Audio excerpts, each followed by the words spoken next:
Hello সবাইকে। আজকে এই কুলগুলো দিয়ে বানাবো কুলের আচার।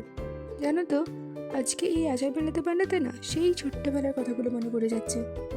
ছোটবেলায় আমাদের পাড়ায় একটা দাদু রোজ বিকালবেলা আচার বিক্রি করতে আসতো, আর মায়ের কাছ থেকে 2 টাকা 3 টাকা নিয়ে সেই আচার কিনে খেতাম।